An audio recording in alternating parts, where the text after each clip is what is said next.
वालेकुम रहमतुल्लाहि व बरकातुहू। इशारुल क़बूल व तस्जील से मुताल्लिक़ इससे पहले भी एक मैंने वीडियो बनाया था जिसमें बताया कि इशारुल क़बूल का काम वहाँ पे मुअज़्ज़फ़ीन जो काम करते हैं मादतुल क़बूल व तस्जील में उनको दिया गया है।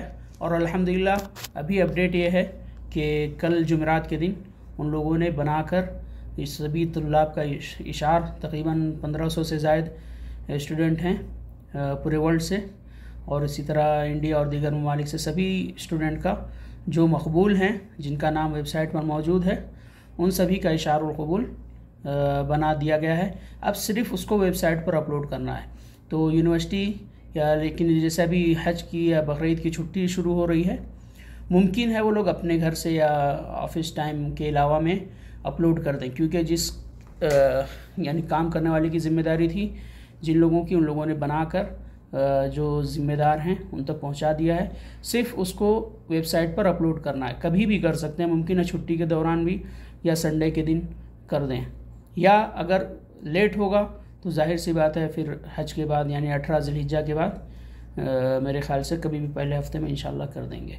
तो अब आप लोग अपने शहादा और दीगर चीज़ें जो हैं उसकी सब तैयारी रखें, कागजात सब रेडी रखें।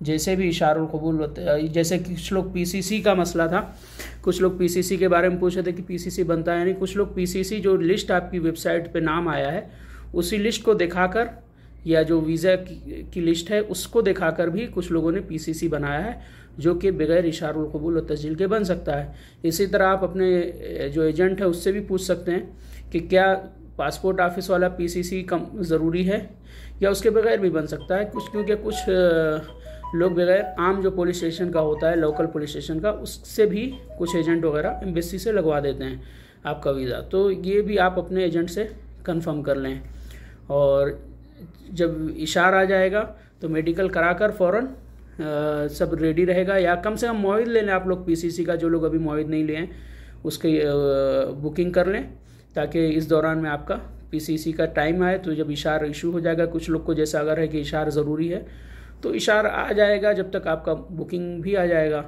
और वो हो जाएगा इंशाल्लाह। और जो अगर मेडिकल वगैरह अपना, चाहे अगर किसी की सेहत ख़राब रहती है, कोई प्रॉब्लम था पहले से, जैसे खांसी या सीने का मसला या इसी तरह पीलिया का मसला, तो वो लोग प्राइवेट में कम से कम अपना चेकअप करा लें, ताकि वक्त है भी आप अपना इलाज करा सकते हैं। ऐन वक्त पे अगर अनफिट होंगे तो बड़े मसाइल होंगे, इसलिए बेहतर है कि आप लोग अपनी सेहत पे ध्यान दें और प्राइवेट में कम से कम 2-3 अहम टेस्ट कम पैसे वाले जो होते हैं या जो इम्पोर्टेंट हैं वो करा लें, जैसे सीने का एक्सरे, पीलिया का, इसी तरह और 1-2 अहम जो होता है इसमें वो करा लें।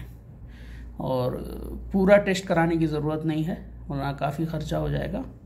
अगर किसी को लगता है यानी जिसकी सेहत ख़राब है, सिर्फ उन लोगों के लिए ये मशवरा है, वरना हर शख्स कराएगा तो परेशानी ही है। और अल्लाह ताला आप लोगों के मसाइल को हल करे, जल्द अज जल्द मदीना यूनिवर्सिटी आप लोगों को पहुंचाए।